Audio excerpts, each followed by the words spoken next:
¿Alguna vez has llegado a casa tan agotado que sientes los huesos huecos?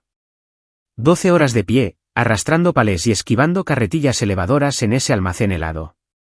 Y todo lo que quería eran 10 minutos para mí, un refresco frío, tal vez un minuto para sentarme. En lugar de eso, entré por la puerta trasera a una zona de guerra disfrazada de cocina.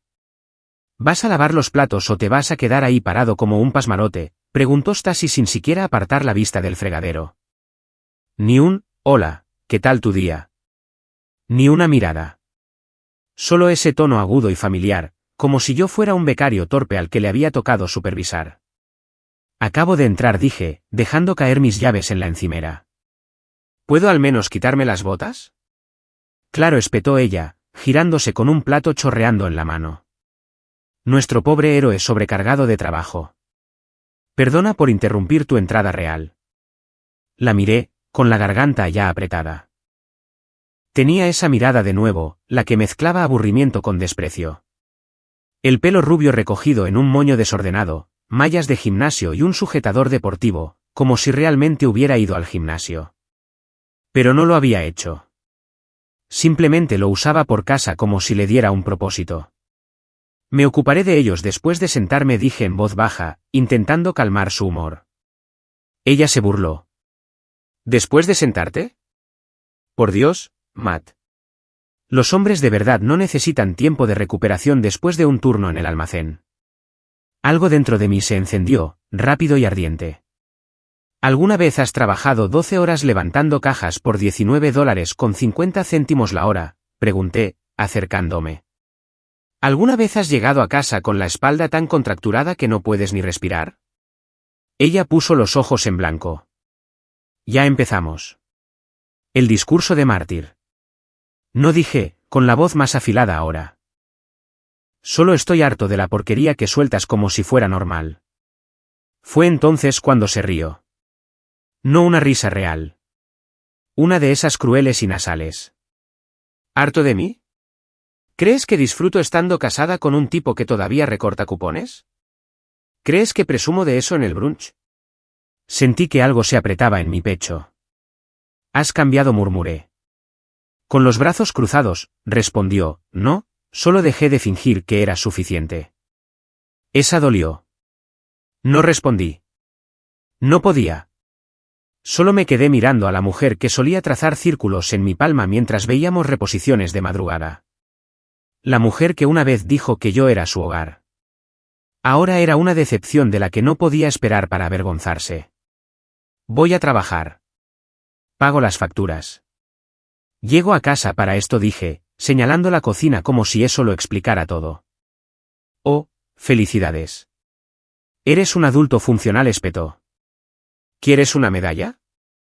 Eso fue todo. Pasé a su lado, cerré el grifo y la encaré de frente. No, dije. Quiero respeto, y ya me cansé de suplicarlo. Ella parpadeó, solo una vez. El silencio entre nosotros palpitaba.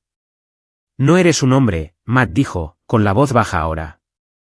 Eres una carga de la que me arrepiento. Las palabras cayeron con fuerza, pero en lugar de gritar, hice algo que incluso a mí me sorprendió. Me reí en voz baja, con amargura. Es curioso, dije, porque he estado pensando lo mismo de ti. Su rostro se crispó. Por una fracción de segundo, vi miedo. O tal vez solo sorpresa de que finalmente le plantara cara. No esperé su siguiente insulto. Salí, pasé junto al rodapié desconchado del pasillo que nunca repintamos, y bajé al salón donde las luces aún estaban apagadas. Me hundí en el sofá, con los cojines fríos bajo mi cuerpo, y dejé que el silencio envolviera mi cuerpo dolorido. Aún podía oírla golpear cosas en la cocina. Aún sentía el escozor de sus palabras resonando en mis costillas. Pero algo se había roto dentro de mí esta noche. No solo la ira, ni siquiera el desamor, la claridad. Este matrimonio no estaba muriendo. Ya estaba muerto. Y todo este tiempo, yo había sido el que arrastraba su cadáver como si aún pudiera salvarse. Y la verdad, ya no quería salvarlo. El salón estaba en penumbra, iluminado solo por el parpadeo de la televisión silenciada que ni siquiera había encendido. Abrí una lata de cerveza tibia de la mesa de centro, la última del paquete de 6, y la dejé en mi mano un rato antes de dar un sorbo. Sabía a rancio, como algo olvidado en el fondo de la nevera. Stacy se había callado. Ahora podía oír el suave zumbido del lavavajillas, funcionando porque yo no lo había hecho. Casi podía ver la expresión engreída de su boca desde el otro lado de la casa, su pequeña y retorcida victoria de la noche. Del tipo en que ella se aleja sintiéndose superior mientras el suelo bajo nuestra vida sigue pudriéndose. Me hundí más en el sofá, con los brazos cruzados con fuerza sobre el pecho. No por el frío, sino por el peso de 1000 pequeños cortes que le había permitido hacerme a lo largo de los años. Y todos volvían ahora, uno por uno.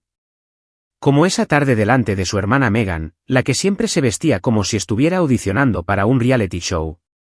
Stacy se había reído cuando dije que no podíamos permitirnos otra escapada de fin de semana. Reído. Oh, vamos, le dijo a Megan. Matt todavía piensa que ahorrar significa doblar billetes de $1 en su cajón de calcetines. Ambas se partieron de risa. O la Navidad pasada, cuando le regalé un collar. Nada llamativo, solo algo simple, elegante. Lo desenvolvió y dijo, ¿guardaste el ticket? Quizá lo cambie por algo que realmente me ponga. Nunca lo hizo. Simplemente lo metió en un cajón y volvió a su teléfono. El peor. El verano pasado, estábamos acostados en la cama, ella navegando en su teléfono mientras yo miraba girar el ventilador del techo. Extendí la mano, le toqué ligeramente el brazo, tratando de atraerla. Ni siquiera se inmutó, solo murmuró, esta noche no, y probablemente mañana tampoco. No lo había intentado desde entonces. La cerveza quemaba al bajar, pero lo agradecí. Al menos me daba algo que sentir.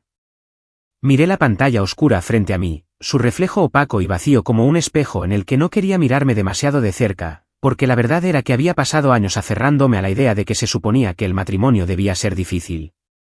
Que un buen hombre aguanta. Pero lo que nadie dice nunca es qué hacer cuando aguantar significa desaparecer lentamente de ti mismo. Stacy no solo dejó de amarme. Dejó de verme. Dejó de preguntar cómo iba el trabajo, aunque sabía que tenía la espalda destrozada por el almacén. Dejó de escuchar cuando hablaba de quizás certificarme en climatización solo para mejorar un poco. Dejó de tocarme, a menos que fuera para empujarme en el pasillo. Y de alguna manera, yo seguía ahí, seguía pagando las facturas, seguía ofreciéndome arreglar cosas cuando el fregadero goteaba o se encendía la luz de presión de sus neumáticos. Pero esta noche algo se rompió en el silencio entre nosotros. Me quedé allí, cerveza en mano, y por primera vez, no me sentí culpable por ello, porque no era un vago. No era estúpido. Y desde luego que no era débil. Solo estaba cansado de ser castigado por no ser su fantasía. El sonido de sus pasos finalmente crujió en el piso de arriba.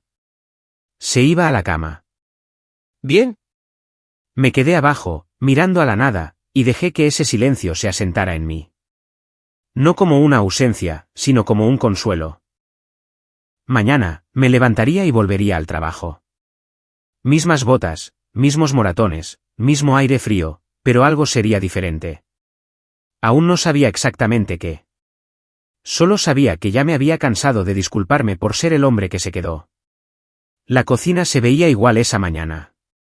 El mismo azulejo agrietado cerca de la nevera, el mismo frigorífico zumbando, el mismo tostador quemado que nunca reemplazamos. Pero algo en el aire había cambiado. No era más frío ni más silencioso.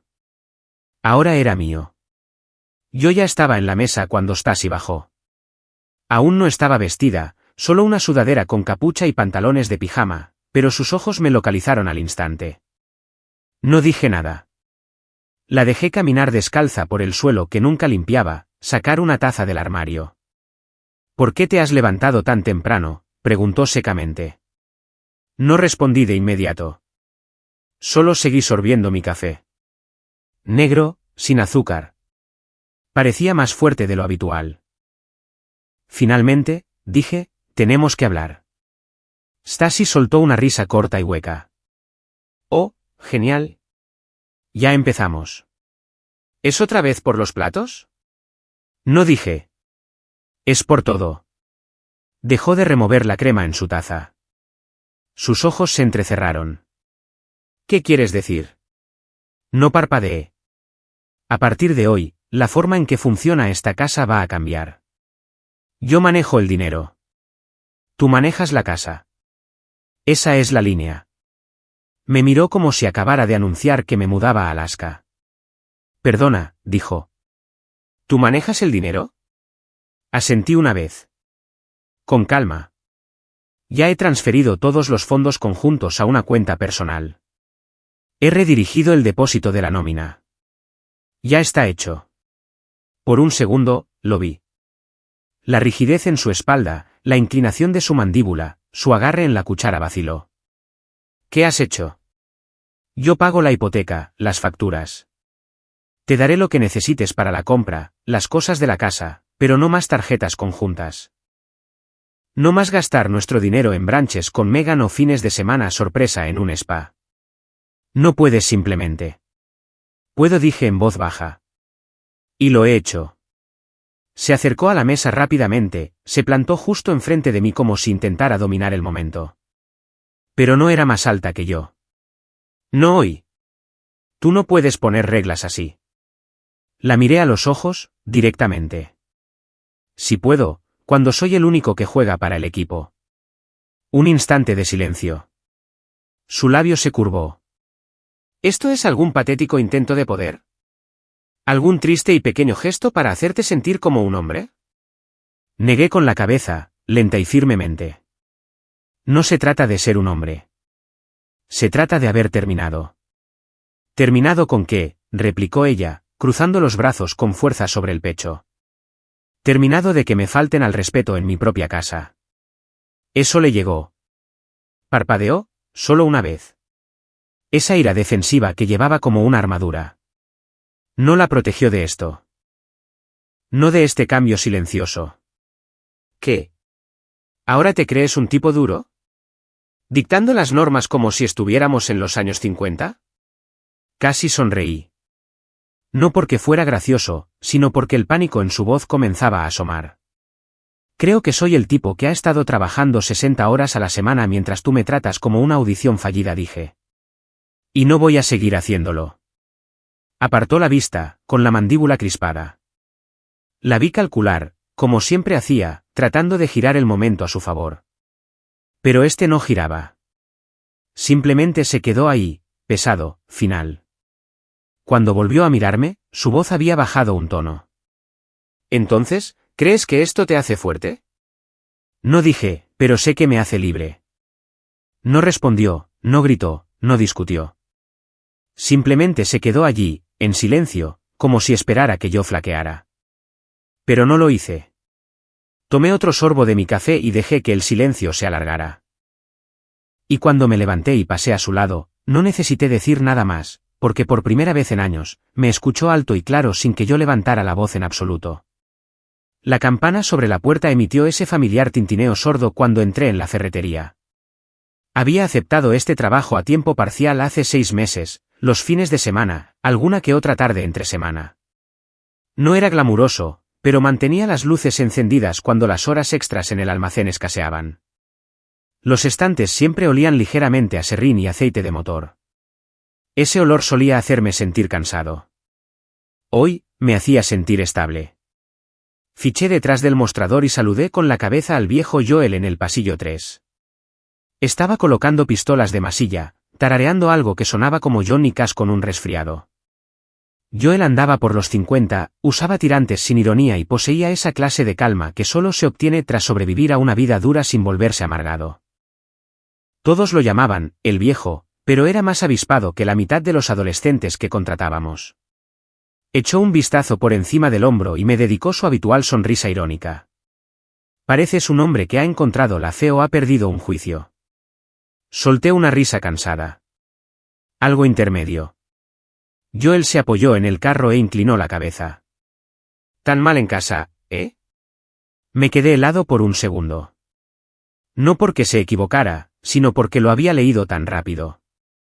¿Es tan obvio? Se encogió de hombros. La forma de caminar de un hombre dice más que sus palabras. La tuya antes se arrastraba. Hoy tiene un propósito. No respondí. Solo cogí una caja de bisagras de latón y empecé a enderezar el estante a su lado.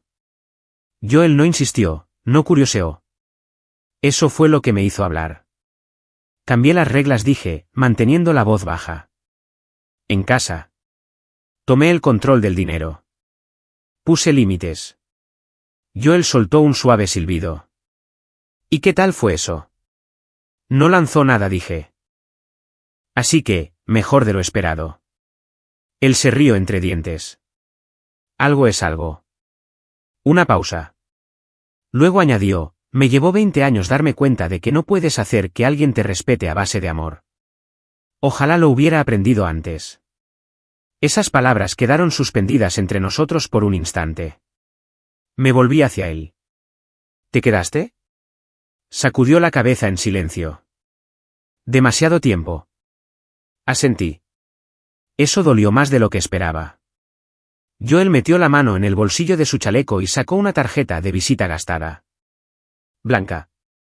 Sin un logo sofisticado, solo un nombre y un número garabateados con letra apretada. Un tipo privado, dijo. Discreto, con licencia. Me ayudó cuando pensé que me estaba volviendo loco. Resultó que no estaba loco, solo me mentían. Miré la tarjeta. ¿Por qué me das esto?, pregunté. Me miró directamente a los ojos. Porque los hombres como nosotros, no gritamos en público. No rompemos cosas cuando nos traicionan.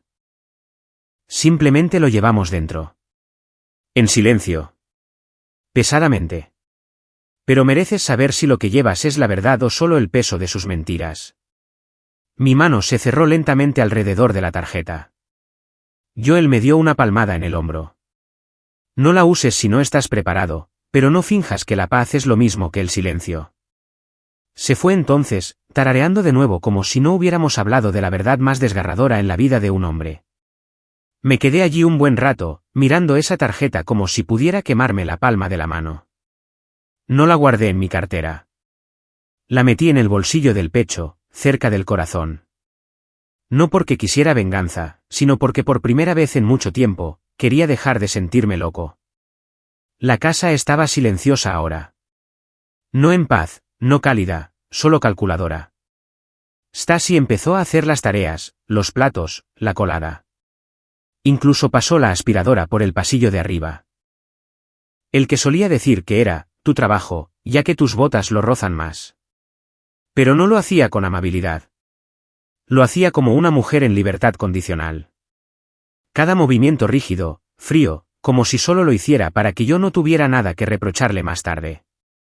Yo llegaba a casa y encontraba la casa impecable y a ella en ninguna parte. Ni en la cocina, ni viendo la tele, solo una puerta de dormitorio cerrada, con la luz apenas filtrándose por debajo. Si me la cruzaba en el pasillo, no me miraba. A veces murmuraba entre dientes, siempre lo suficientemente alto, supongo que el rey está en casa.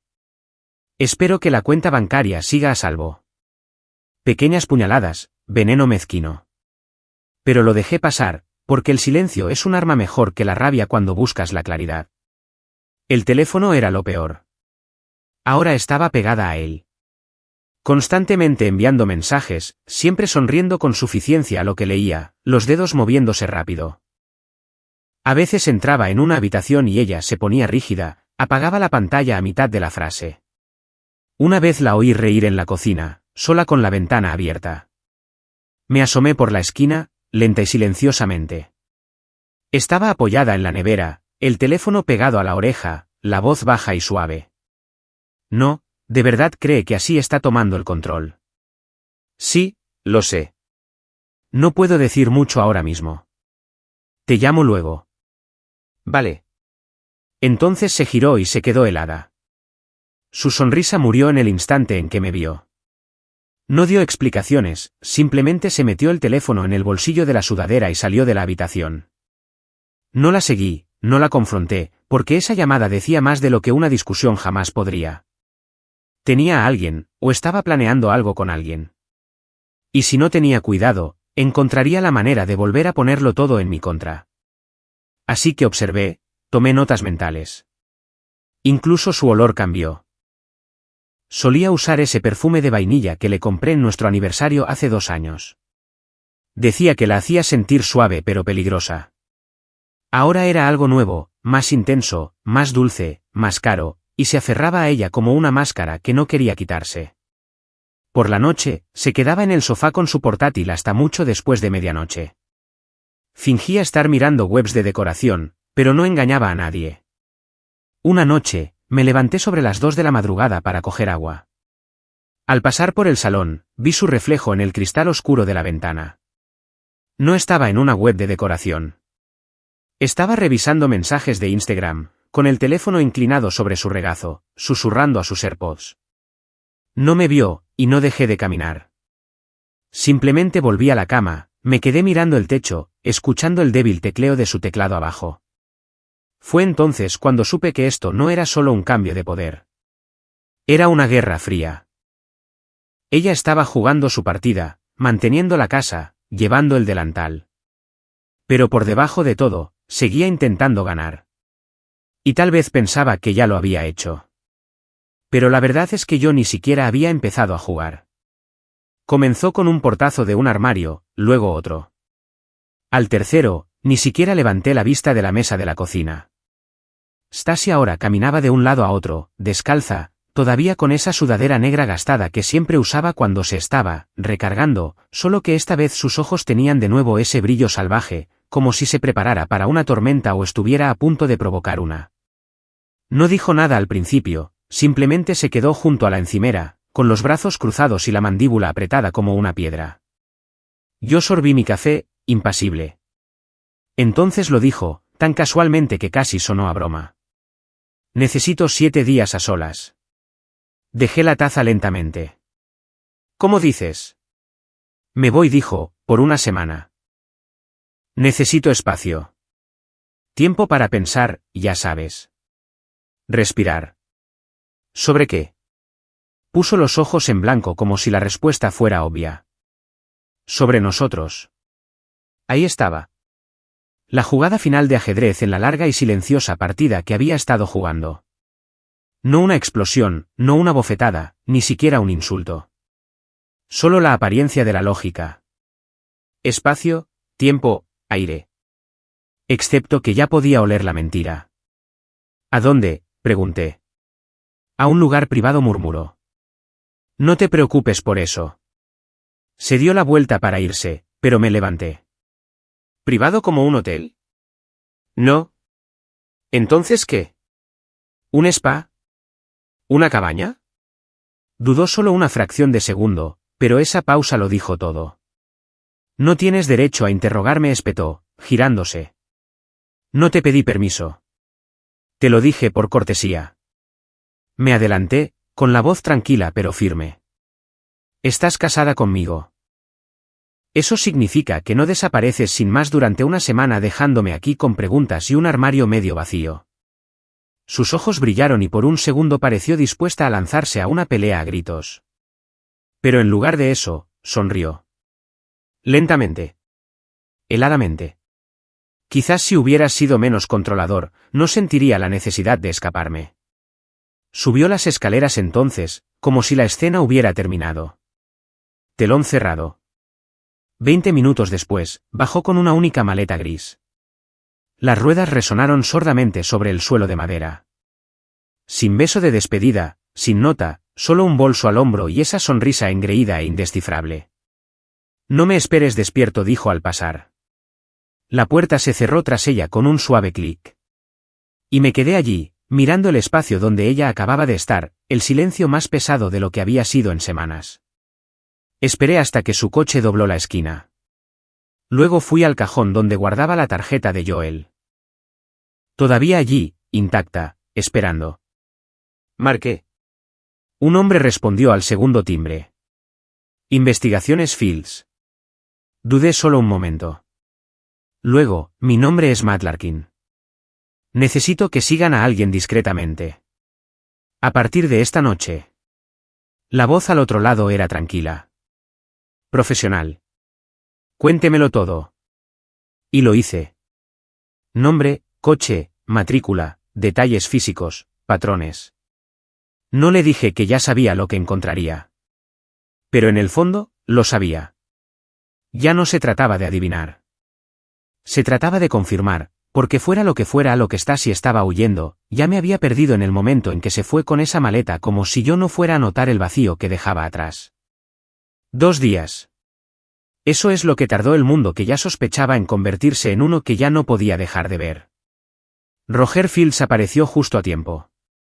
10 en punto de la mañana, aparcando en la entrada en un sedán plateado destartalado con más equipo de vigilancia que tapicería. Salió con una carpeta de cuero bajo un brazo, barba recortada, gafas de sol de espejo y una forma de caminar que no perdía el tiempo. Abrí la puerta antes de que pudiera llamar. Señor Larkin dijo, ofreciendo un firme apretón de manos. ¿Le importa si hablamos dentro? Lo llevé a la mesa de la cocina, la misma en la que Stasi y yo solíamos sentarnos los domingos por la mañana, compartiendo bagels y crucigramas como si todavía estuviéramos enamorados. Roger dejó la carpeta sobre la madera como un veredicto. Se ha estado quedando en un alquiler de corta duración, dijo, abriendo la tapa. Una casa tipo cabaña, escondida cerca de la ruta 72, a unos 40 minutos de aquí. Sacó fotos, deslizándolas sobre la mesa una por una como si fueran solo piezas de un rompecabezas. Ahí estaba Stasi, subiendo por un camino de grava, arrastrando esa misma maleta gris. A su lado, un hombre, alto, de pelo oscuro, complexión atlética, quizás a mediados de los 30, piel bronceada, postura segura, el tipo de hombre que probablemente se presentaba con un firme apretón de manos y una sonrisa que las mujeres recordaban. Miré la foto. ¿Llegaron juntos?, pregunté. Roger asintió. Aparcaron con 10 minutos de diferencia. Coches separados, pero sincronizados. Él trajo la compra. Ella trajo el vino. Sacó más fotos. Planos borrosos a través de los cristales de las ventanas. El hombre cocinando sin camisa. Stasi riendo, teléfono en mano, una botella de tinto entre ellos en la terraza mientras el sol se ponía tras los árboles. No lo está ocultando, dijo Roger. No con él. Sentí que algo se movía en mi pecho, pero no era rabia, ni siquiera traición, solo confirmación, como la pieza final que encaja en un marco que había estado ahí todo el tiempo. ¿Su nombre?, pregunté. Alan Kessler, respondió Roger, pasando a la página siguiente. Vive en Dayton, casado, sin hijos, es dueño de una tienda de suministros para piscinas y spas con su esposa. Los recibos de viaje muestran que ha estado viniendo a Cedar Grove cada 2 semanas durante al menos 3 meses. 3 meses. Eso significaba que esto había comenzado mucho antes de nuestras peleas en la cocina. Antes de que yo pusiera reglas, antes incluso de que comenzara la Guerra Fría. Stasi no se había estado distanciando para castigarme. Había estado derivando hacia él todo el tiempo. Me apreté las sienes con los dedos, cerrando los ojos por un momento. No para llorar, ni siquiera para respirar, solo para mantenerme firme. Roger se aclaró la garganta. Hay una cosa más, dijo, sacando una pila de capturas de pantalla. Hilos de mensajes, marcas de tiempo, registros de llamadas y, enterrado en el medio, un contacto guardado como N. No Alan, sino su esposa, Nicole. Había llamadas perdidas, un mensaje de voz enfadado, luego silencio. Ella sospecha, dijo Roger. Quizás aún no lo ha confirmado, pero las señales están ahí. Podría ser útil. Abrí los ojos y miré ese nombre. Nicole, la otra parte traicionada, la otra mitad rota de la mentira. Y de repente, algo dentro de mí hizo clic. Ya no se trataba solo de ver cómo se desmoronaba todo. Se trataba de lo que venía después. ¿Cuál es su dirección?, pregunté. Roger me la dio. Sin hacer preguntas. Se levantó, recogiendo sus cosas. Si quiere más vigilancia, hágamelo saber, dijo. Negué con la cabeza. No, ya he visto suficiente. Después de que se fue, me quedé sentado allí durante mucho tiempo, sin llorar, sin gritar, solo escuchando el silencio de mi casa y dándome cuenta de lo ruidosa que puede ser la verdad cuando finalmente llega. No llamé primero. No sé por qué. Quizás porque algunas verdades no se comunican por teléfono. Quizás porque escuchar la voz de una extraña no habría cambiado lo que ya sabía. La clínica veterinaria de Nicole Kessler estaba en las afueras de la ciudad, pequeña, limpia, rodeada por un pequeño jardín de lavanda descuidada y girasoles que se inclinaban hacia la luz de la tarde. El letrero sobre la puerta decía, «Cuidado animal Willow Creek». Parecía bastante pacífico. Aparqué al otro lado de la calle y esperé. Pasó 1 hora, luego 2. Vi a los clientes ir y venir. Gente con gatos ansiosos en transportines, un niño acunando un beagle de 3 patas en sus brazos. Nicole no salió ni una vez. Alrededor de las 5, la vi, con los hombros tensos bajo una chaqueta vaquera, llaves en mano, caminando hacia un SUV plateado aparcado justo fuera de la salida lateral. Salí de mi camioneta lentamente, manteniendo las manos a la vista. Sin movimientos bruscos. ¿Nicole? Se quedó helada, se giró, sus ojos se entrecerraron al instante. Parte sospecha, parte miedo. Lo siento, dije, deteniéndome a varios metros de ella. Me llamo Matt Larkin. Creo que tenemos que hablar. No se movió. ¿Le conozco? Todavía no. Pero su marido, Alan, y mi mujer, Stacy. Están juntos. Su rostro no cambió de inmediato. Simplemente se bloqueó como una pared que se cierra de golpe. Se equivoca, dijo rápidamente. Demasiado rápidamente. Lentamente metí la mano en mi chaqueta y saqué un sobremanila. Lo extendí. He traído pruebas. Fotos, registros. No he venido a hacerle daño. Solo no quería que fuera la última en enterarse, como me pasó a mí. No cogió el sobre, pero tampoco se fue. Sus ojos bajaron a la acera, conteniendo la respiración por un segundo. Luego susurró, no es el primero que aparece por aquí. Eso me dejó helado. He tenido sospechas, continuó. Cosas que no cuadraban. Pero cada vez que lo mencionaba, él le daba la vuelta. Me manipulaba. Me hacía sentir loca. Finalmente, cogió el sobre, con los dedos temblorosos. No hablé. Solo dejé que el silencio fuera lo que ella necesitara que fuera. Pasó las primeras fotos y su rostro perdió todo el color. Esa es nuestra vieja nevera portátil, dijo en voz baja. La roja del garaje. Se la presté para un viaje de pesca el verano pasado. Su voz se quebró en la palabra, presté. No sabía a dónde más ir, dije. Pero si a ambos nos están mintiendo, entonces quizás. Me interrumpió. ¿Qué quiere de mí? Nada, dije. Ni dinero, ni dramas, solo una oportunidad de tomar la delantera. Volvió a entrecerrar los ojos. ¿Cómo? Respiré hondo. Ella vuelve el domingo por la noche, fingiendo que toda esta pausa para pensar fue sobre búsqueda personal o autocuidado. No quiero gritar ni romper platos. Solo quiero terminarlo en mis propios términos. Nicole se cruzó de brazos. Entonces, ¿dónde entro yo? Quiero que esté allí cuando ella vuelva a casa. Parpadeó. Continué, firme. No diré una palabra. Solo dejaré que entre y usted dirá lo que tenga que decir. De mujer a mujer, de traicionada a traidora. Estaré a su lado. Pero las palabras serán suyas. Nicole volvió a mirar el sobre. Apretó la mandíbula.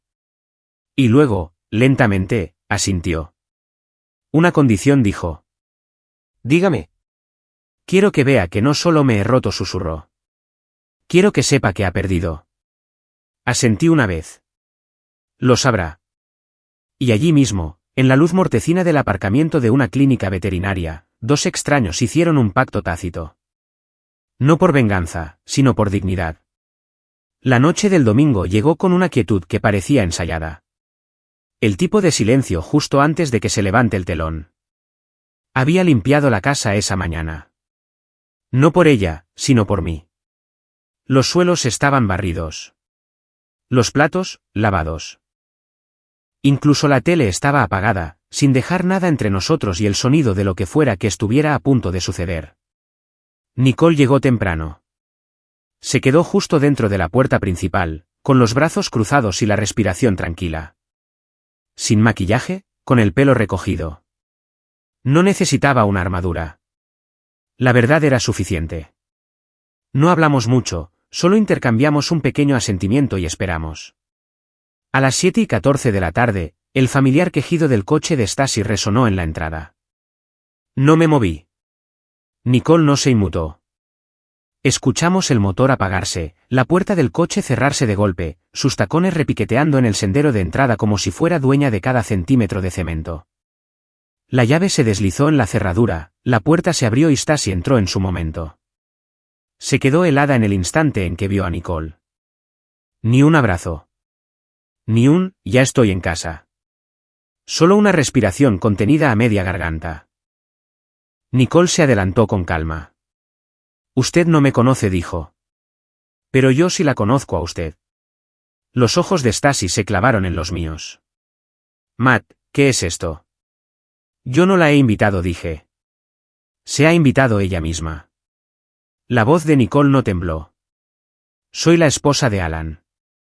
El aire se resquebrajó. Los labios de Stasi se separaron, pero no salió ningún sonido. Parpadeó una, dos veces, calculando si negar o desviar. Alan, dijo finalmente, con un tono demasiado agudo. No. Esto es una locura. He visto las fotos, intervino Nicole. Los mensajes, la cabaña, la nevera portátil que cogiste prestada de mi garaje. La boca de Stasi se cerró de golpe. Por primera vez desde que la conocí, parecía acorralada. No triste, no enfadada, expuesta. Está haciendo suposiciones, intentó de nuevo. No conoce toda la historia. Nicole dio un paso lento hacia adelante. Conozco la historia en la que mi marido desaparece un fin de semana sí y otro no. En la que vuelve oliendo a una colonia que no es la mía. En la que de repente empieza a usar palabras nuevas. Sus palabras. En la que habla en sueños. Stasi se estremeció. Yo permanecí en silencio.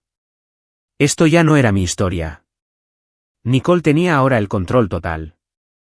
Elegante pero afilada. Solo tengo una pregunta, dijo. ¿Algo de todo esto fue real? ¿O solo era yo un personaje secundario en el drama que estaba montando con mi marido? Stasi volvió a abrir la boca, y la cerró. Sus ojos iban de uno a otro, la comprensión amaneciendo como una lenta tormenta. Estaba en minoría. Y el público ya no se creía el guión. No quería hacerle daño a nadie, dijo en voz baja. Nicole ladeó la cabeza. Qué curioso. Creo que quería hacerle daño exactamente a quien pensaba que nunca se enteraría. Fue entonces cuando Stasi se rompió. Su voz se agudizó, temblorosa. ¿Crees que tu matrimonio era perfecto?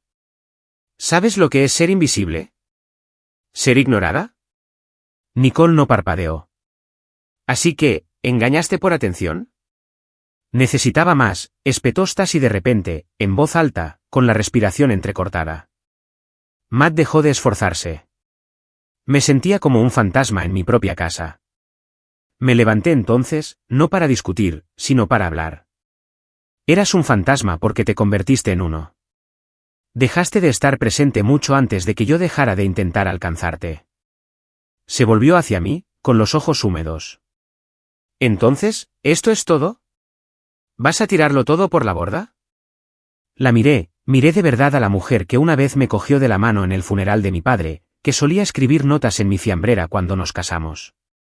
La misma mujer que pasó el último año usando el silencio como un arma, como si fuera un arte. Esto no es tirar nada por la borda, dije. Es dejarlo antes de que nos pudra a los dos. Nicole dio un paso atrás. Su trabajo estaba hecho. Stasi se apoyó en la pared para estabilizarse. ¿A dónde se supone que voy a ir? Eso ya no es asunto mío, dije. Nicole me miró, y luego se giró para irse. En la puerta, se detuvo. Gracias, dijo, por decírmelo. Luego salió. Stasi se quedó allí, en la cocina, con los brazos caídos a los costados, la boca abierta de incredulidad, como si hubiera esperado un final diferente. Pero esta no era una historia que pudiera reescribir. Era una que ya había consumido. Y ahora solo quedaban cenizas. No lloró al principio. Después de que Nicole se fuera, Stasi se quedó allí, en silencio, inmóvil, casi aturdida, como si la habitación se hubiera puesto patas arriba y estuviera esperando volver a sentir la gravedad. Entonces sus piernas cedieron. Se desplomó en una de las sillas de la cocina y se cubrió la cara con las manos. El primer sollozo fue pequeño, casi infantil, pero se hizo fuerte, sin filtros, tembloroso. No me moví. Me quedé en el mismo sitio cerca de la encimera, con los brazos cruzados, viendo caer las últimas piezas. No era por crueldad. No era venganza. Era necesario. Finalmente, levantó la vista, con el rímel corrido por las mejillas. Matt dijo, solo eso, mi nombre partido por la mitad. No planeé que llegara tan lejos, susurró. Ni siquiera me gustaba al principio. Solo era atención. Me sentí visto de nuevo, y luego no supe cómo parar. No respondí, porque ¿qué respuesta le das a alguien que ya ha reescrito tu historia sin ti en ella? Se levantó lentamente, secándose la cara con dedos temblorosos. ¿Podemos simplemente hablar? Ir a cenar a algún sitio tranquilo. Sin gritos, solo nosotros, como antes. Lo dijo como si la invitación fuera una misericordia, como si me estuviera ofreciendo la oportunidad de reconstruir su casa rota. La miré a los ojos, y por primera vez desde que todo esto comenzó, no vi a la mujer con la que me casé. Vi a la persona en que se convirtió. Y más importante, vi al hombre que había olvidado que era. Dejaste de hablarme hace mucho tiempo, dije con calma. Me excluiste. Te burlaste de mí. Tomaste cada decisión como si yo fuera solo un compañero de piso que no importaba. Sacudió la cabeza rápidamente. Esa no era la verdadera yo. No dije. Era exactamente quien eres cuando nadie está mirando. Su labio tembló. Pero podemos arreglar esto. Por favor, Matt. Haré cualquier cosa. Iré a terapia. Cambiaré. Respiré hondo. Luego caminé hacia la puerta principal, la abrí y me hice a un lado. Esta casa ya no es tuya, dije. Elegiste marcharte en el segundo que metiste la maleta en ese coche. Todo lo que vino después fue solo ruido. No se movió al principio. Luego, lentamente, su expresión cambió. Las lágrimas se convirtieron en incredulidad. La incredulidad en ira.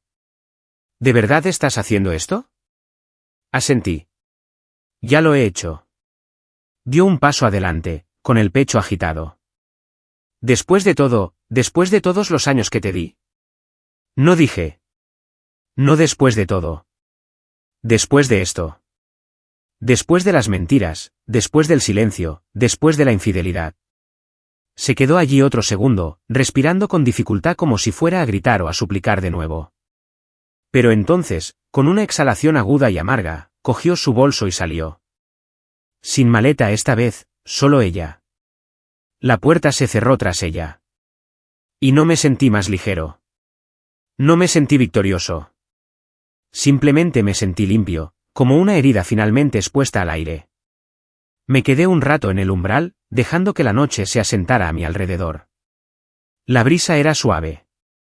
El mundo no se sentía diferente. En realidad no. Pero yo había cambiado, y eso era suficiente. El divorcio no se alargó. Fue rápido, limpio, sin ceremonia. Solo papeleo, firmas y una abogada que apenas levantaba la vista de su portátil. Stasi intentó luchar al principio, pero una vez que salieron las pruebas, los archivos de Roger, las retiradas bancarias, su ausencia, no hubo mucha contienda. Se fue sin nada. Ni la casa, ni los ahorros, ni el nombre en la escritura. Pidió la mesa del comedor.